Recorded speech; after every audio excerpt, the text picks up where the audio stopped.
Audio Jungle. Audio Jungle. আসসালামু আলাইকুম বন্ধুরা, আপনারা দেখছেন Nahid take tips YouTube channel. বন্ধুরা, আজকের ভিডিও করার মূল উদ্দেশ্য হলো আমার খুব কাছের মানুষ আপনার দুইটা স্মার্টফোন পছন্দ করেছে, মানে তারা স্মার্টফোন কিনবে, তো দুইটা স্মার্টফোন পছন্দ করেছে এবং আমাকে জিজ্ঞেস করেছে যে এই দুইটার ভেতরে কোন জিনিসটা নেওয়া আর কি বা ওনারা নেবে সেটা আমার কাছে জানতে চেয়েছে, যে বাজেটের ভিতরে বা এই দুইটা স্মার্টফোনের ভিতরে কোন স্মার্টফোন ব্র্যান্ডটা কিছু বেটার এবং ভালো কিছু অফার করছে সেটা আজকের ভিডিওতে আমি জানাবো।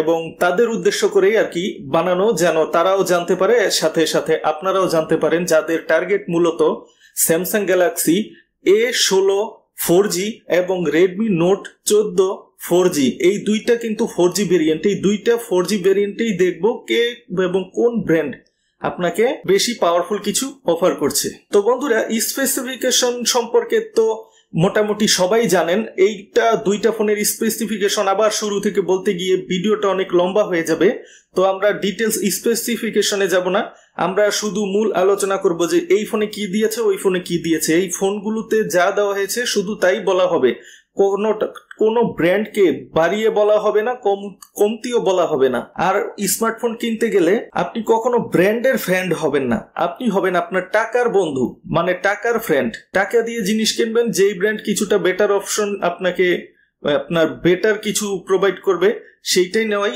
বুদ্ধিমানের কাজ, কখনো কোনো ব্র্যান্ডের ফ্যান হওয়া উচিত না। তো বন্ধুরা, প্রসেসর দিয়ে শুরু করি। প্রথমে দুটো ফোনেই ব্যবহার করা হয়েছে মিডিয়াটেক হেলিও G99 প্রসেসর এবং দুটো ফোনই পাওয়া যাচ্ছে 6GB 128GB এবং 8GB 256GB ভেরিয়েন্টে। কিন্তু এখানে কথা হলো রেডমি নোট 14 এটাতে LPDDR4X র্যাম ব্যবহার করা হয়েছে এবং স্টোরেজ টাইপ হিসেবে ব্যবহার করা হয়েছে UFS 2.2। কিন্তু স্যামসাং গ্যালাক্সির 4G ভেরিয়েন্টের যেটা A16 4G ভেরিয়েন্ট, এইটাতে কোন টাইপ র্যাম ব্যবহার করা হয়েছে এবং স্টোরেজ টাইপ কোনটা সেইটা কিন্তু উল্লেখ করা হয়নি বা পাইনি। অনেক সময় দেখবেন বন্ধুরা, কোম্পানিরা যদি বেটার বা ভালো কিছু অফার করে তখন কিন্তু ব্র্যান্ডের বা কোন ক্যাটাগরির র্যাম স্টোরেজ ব্যবহার করেছে স্মার্টফোনটাকে পাওয়ারফুল বোঝাতে সেটা কিন্তু উল্লেখ করে দেয়।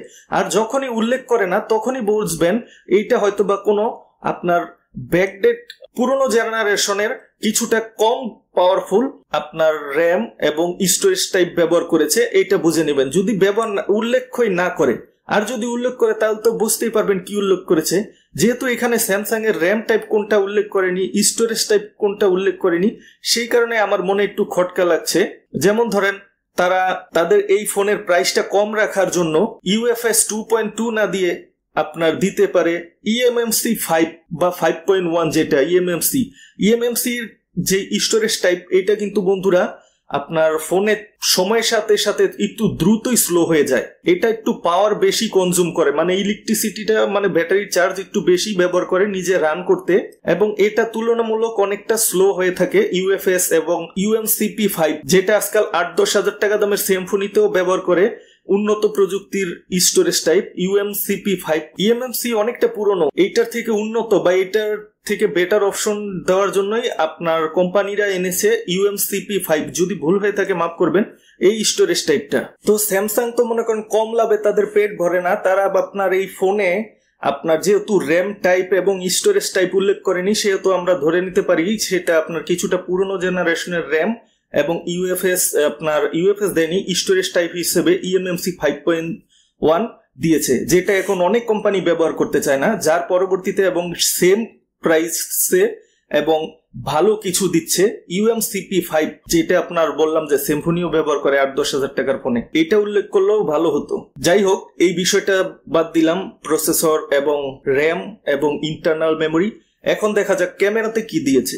রেডমি নোট 14 4G এবং স্যামসাং গ্যালাক্সি A16 4G দুইটা স্মার্টফোনে রেয়ার প্যানেলে, মানে আপনার পেছনে ক্যামেরা ব্যবহার করা হয়েছে, ট্রিপল রেয়ার ক্যামেরা সেটআপ দেওয়া হয়েছে, যার ভিতরে রেডমি নোট 14 4G স্মার্টফোনের প্রাইমারি ক্যামেরা সেন্সর হলো স্যামসাং এর HM6 108 মেগাপিক্সেল ক্যামেরা সেন্সর, খুব ভালো মানের, এবং স্যামসাং A16 4G তে ব্যবহার করা হয়েছে 50 মেগাপিক্সেলের ক্যামেরা সেন্সর, তাও আবার আননোন ব্র্যান্ড। কোন ব্র্যান্ড সেটা উল্লেখ করা নেই, আমি পাইনি। তারপরের যেই ক্যামেরা সেন্সর গুলো আছে, স্যামসাং এ দিয়েছে 5 মেগাপিক্সেল যেটা আল্ট্রা ওয়াইড এবং 2 মেগাপিক্সেল ম্যাক্রো ক্যামেরা, আর রেডমি নোট 14 তে দিয়েছে 3 মেগাপিক্সেল আল্ট্রা ওয়াইড আর 2 megapixel macro camera. Redmi Note 14 4G বাদবাকি 2 ক্যামেরা সেন্সর এটা আননোন, স্যামসাং এর তিনোটাই আননোন। বন্ধুরা, যখন দেখবেন কোনো ব্র্যান্ড ভালো কোনো কোম্পানির ক্যামেরা সেন্সর ব্যবহার করছে, তারা অ্যাড ফেসবুকে বিভিন্ন জায়গায় দেয়, AI powered Sony camera, AI powered Samsung, OmniVision, এইরকম ভাবে সেন্সরের নাম উল্লেখ করে দেয়। কত মেগাপিক্সেল এইটা লিখলেও ছোট করে লেখে, কিন্তু কত মেগাপিক্সেল এটা খুব কমই বলে। তারা বলে দেয় সনির camera sensor, AI powered, powerful বোঝানোর জন্য যে ভালো ছবি তুলতে পারবে। আর যখন আপনার কোনো খুব কম জনপ্রিয় এবং মানে কম, দামেও সস্তা, এইরকম টাইপের ক্যামেরা সেন্সর ব্যবহার করে, তখন দেখবেন তারা কিন্তু কোম্পানির নাম উল্লেখ করে না। তারা তখন বলে এই ব্র্যান্ডের স্মার্টফোন 50 মেগাপিক্সেল, 108 মেগাপিক্সেল, তখন শুধু মেগাপিক্সেল লিখে শো করে। অ্যাডের ভিতরেই আপনি বুঝতে পারবেন কোন ফোনের কোন দিকটা দুর্বল, কোন দিকটা পাওয়ারফুল।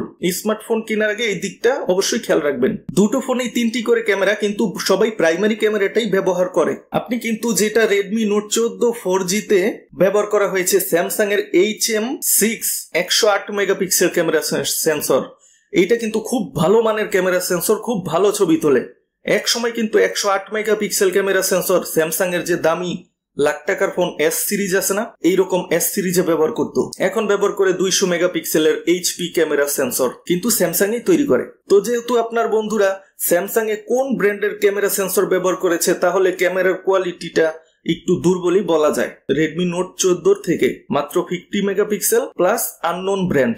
চায়নাতে এমন অনেক কোম্পানি আছে যারা তুলনামূলক কম জনপ্রিয়, তাদের নাম ডাক নেই, কিন্তু তারা আপনার কোম্পানির বাজেট অনুযায়ী ক্যামেরা তৈরি করে দেয়, কিন্তু তাদের মানটা অত একটা ভালো থাকে না। ক্যামেরায় যে প্রসেসর এবং সফট ক্যামেরা অ্যাপ থাকে না প্রত্যেকটা ফোনের, তাদের সফটওয়্যারের উপর অনেক জোর পড়ে ছবিটা তোলার পরে ডিটেলসটা এবং ক্লিয়ারিটি ভালো করে মানুষের চোখে লাগার মতো একটা প্রসেস করতে। সেন্সরের দুর্বল থাকলে সফটওয়্যার এবং প্রসেসরে দিয়ে কাজ চালিয়ে নেওয়ার মতো একটা ছবি প্রদান করে স্মার্টফোনগুলো। আর ভালো ক্যামেরা সেন্সর হলে ভালো আউটপুট পাওয়া যায়। তো বন্ধু, গেল প্রসেসর ক্যামেরার দিক। এখন দেখি ডিসপ্লের দিক। ডিসপ্লেতে কি দিয়েছে এই দুইটি ফোনে। স্যামসাং এর A16 স্মার্টফোনটিতে আপনার 200 গ্রাম ওয়েট পাবেন এবং রেডমি নোট 14 স্মার্টফোনটিতে 196 গ্রাম ওয়েট পাবেন। আর যে একটা বড় কথা হলো, বড় না গুরুত্বপূর্ণ কথা, রেডমি নোট 14 এই স্মার্টফোনটিতে IP54 রেটিং পাবেন, যেটা ডাস্ট এবং স্প্ল্যাশ রেসিস্টেন্ট প্রোটেকশন দিবে আপনাকে। কিন্তু স্যামসাং এর এই 4G মডেলটাতে কোনো আইপি রেটিং আমি দেখতে পাইনি বা খুঁজে পাইনি যে এটাতে আইপি রেটিং আছে, মানে আইপি রেটিং নেই। যদি থাকে আপনারা কমেন্ট করে জানাবেন, কিন্তু আমি পাইনি। আইপি রেটিংটা বর্তমান যুগে খুবই ইম্পর্টেন্ট। স্যামসাং এর A16 স্মার্টফোনটির ডিসপ্লের ইউজেবল সারফেস হলো 86%, আর রেডমি নোট 14টা হলো ডিসপ্লের ইউজেবল সারফেস 88%, 2% বেশি। এবং রেডমি নোট 14 এটাতে আপনার যেই ডিসপ্লেতে প্রোটেকশন হিসেবে গরিলা গ্লাস 5 প্রোটেকশন ব্যবহার করা হয়েছে, কিন্তু স্যামসাং এর এই 4G ভেরিয়েন্টটাতে A16 আপনার কোনো গরিলা গ্লাসের প্রোটেকশন ব্যবহার করা হয়নি, পাইনি। হয়তোবা যদি ব্যবহার করে থাকে বা অন্য কোনো গরিলা গ্লাসের থেকে যে সস্তা ব্র্যান্ডের যে সস্তা আছে না অন্য কোম্পানি, সেই রকম হয়তোবা প্রোটেকশন থাকতে পারে, কিন্তু কোনো গরিলা গ্লাসের প্রোটেকশন নেই 4G ভেরিয়েন্টটাতে। ডিসপ্লের প্রোটেকশনটাও খুব জরুরি, তার হাত থেকে পড়ে গেলে স্ক্র্যাচ থেকে বাঁচাতে ফোনকে অনেক কাজে দেয়। রেডমি নোট 14 4G এই স্মার্টফোনটিতে ব্যবহার করা হয়েছে 6.67 ইঞ্চি AMOLED display. Samsung Galaxy A16 4G এই স্মার্টফোনটিতে ব্যবহার করা হয়েছে 6.7 ইঞ্চি অ্যামোলেড ডিসপ্লে। রেডমি নোট 14 তে ডিসপ্লের রেজুলেশন হলো 1080x2400 pixel FHD+। Samsung A16 স্মার্টফোনটির ডিসপ্লের রেজুলেশন হলো 1080x2340 পিক্সেল FHD+। এই দিক দিয়েও কিছুটা পিছিয়ে আছে স্যামসাং। রেডমির ফোনে ডিসপ্লেতে অ্যাসপেক্ট রেশিও হিসেবে থাকছে 90:9 এবং স্যামসাং এর ডিসপ্লের অ্যাসপেক্ট রেশিও থাকছে 20:9। স্যামসাং এর রেশিওটা একটু বেটার, ভালো। রেডমি নোট 14 4G স্মার্টফোনের ডিসপ্লের রিফ্রেশ রেট হলো 120 হার্জ, সেইখানে Samsung Galaxy A16 4G display refresh হলো মাত্র 90 হার্জ, অনেকটাই কম। বেশি রিফ্রেশ রেট হলে ডিসপ্লেতে স্মুথ একটা এক্সপিরিয়েন্স পাওয়া যায়। স্যামসাং এর A16 4G স্মার্টফোনের ডিসপ্লের পিক ব্রাইটনেস হলো 800 ক্যান্ডেল পার স্কোয়ার মিটার এবং রেডমি নোট 14 4G স্মার্টফোনের পিক ব্রাইটনেস হলো 1800 ক্যান্ডেল পার স্কোয়ার মিটার। মানে দেখছেন 1000 বেশি। আপনি যদি সানলাইটে আপনি স্মার্টফোন দুইটা ব্যবহার করতে চান, আপনার স্যামসাং কিছুটা সমস্যা ফিল করলেও আপনার কিন্তু রেডমি নোট 14 4Gটা আপনি তেমন কোনো আর কি যে ডিরেক্ট সানলাইটে ব্যবহার করতে গেলে তেমন কোনো অসুবিধায় পড়বেন না, কারণ স্যামসাং এরটাই দিচ্ছে মাত্র 800 পিক ব্রাইটনেস, সেখানে আপনাকে রেডমি অফার করছে 1800 পিক ব্রাইটনেস। বর্তমানে কিন্তু ডিসপ্লের পিক ব্রাইটনেসটা অনেকটাই গুরুত্বপূর্ণ। যারা বাইরে স্মার্টফোন ব্যবহার করেন, কাজে কামে থাকেন, রোদ্রে সানলাইটে স্মার্টফোন ব্যবহার করতে হয়, ভালো কোয়ালিটির ডিসপ্লে ভালো আপনার ব্রাইটনেস দেয়, ভালো ভিউইং এক্সপিরিয়েন্স দেয়, এই দিক দিয়ে রেডমি এগিয়ে আছে। রেডমি নোট 14 4G স্মার্টফোন দিয়ে আপনি স্লো মোশনে সর্বোচ্চ 240 FPS পার সেকেন্ডে আপনার ভিডিও রেকর্ড করতে পারবেন। 240 ফ্রেম পার সেকেন্ড, অনেকটাই স্লো মোশনে ভিডিও রেকর্ড করতে পারে।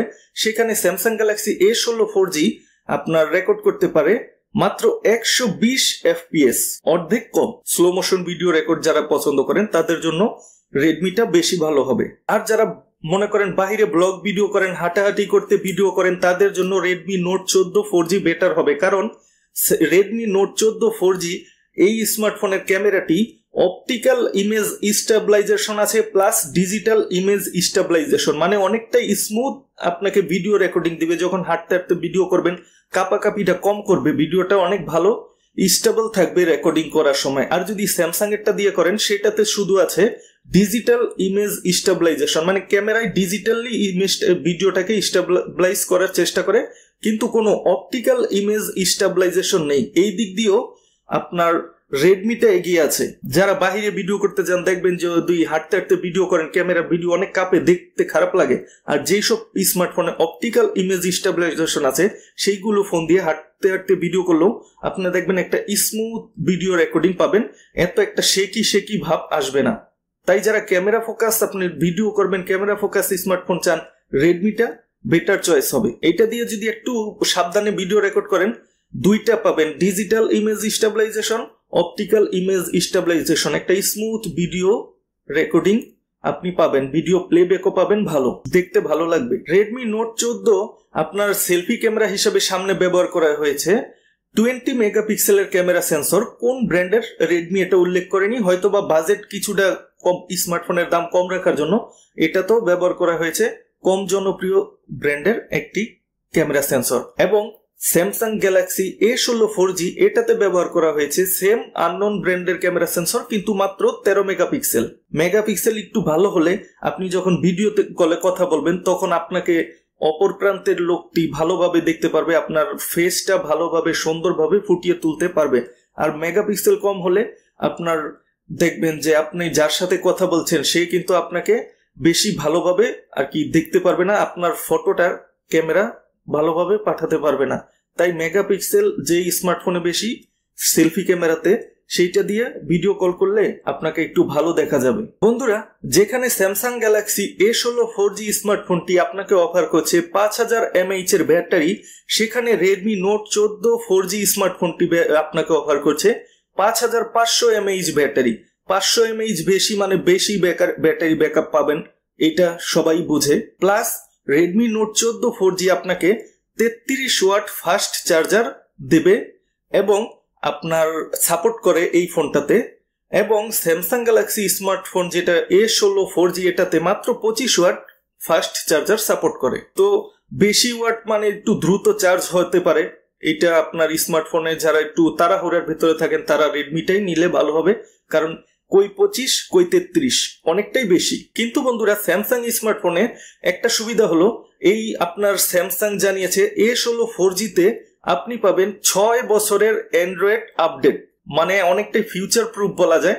সেখানে আপনাকে রেডমি অফার করছে 4 বছরের আপডেট, কিন্তু সেটা হলো সিকিউরিটি আপডেট, এবং 2 বছরের ওএস আপডেট। যারা আপনি একটু ফিউচার প্রুফ স্মার্টফোন চাচ্ছেন যে অপারেটিং সিস্টেম বা অ্যান্ড্রয়েডটা একটু বেশি আপডেট দিবে, তারা স্যামসাং এরটা নিতে পারেন। আর যাদের কাছে আপনার বেশি ফিচার্সটা বেশি গুরুত্বপূর্ণ, অ্যান্ড্রয়েড 2বার এবং 4বার সিকিউরিটি আপডেট এটাই যথেষ্ট, তারা রেডমিটা নিতে পারেন। স্যামসাং আপনার একটু বেশি অফার করছে অ্যান্ড্রয়েড আপডেটটা, 6 বছরের অপারেটিং সিস্টেম বা ওএস আপডেট সাপোর্ট। তো বন্ধুরা, আপনারা আপনাদের মতামত কমেন্টে জানাতে পারেন, কোনো কিছু মিস করে থাকলে সেটা কমেন্টে জানিয়ে দেবেন এবং দয়া করে আমার চ্যানেলটি সাবস্ক্রাইব করে একজনের সাথে ভিডিওটি শেয়ার করে দেবেন এবং পরবর্তীতে ভিডিও নিয়ে আসা পর্যন্ত ভালো থাকবেন। ধন্যবাদ।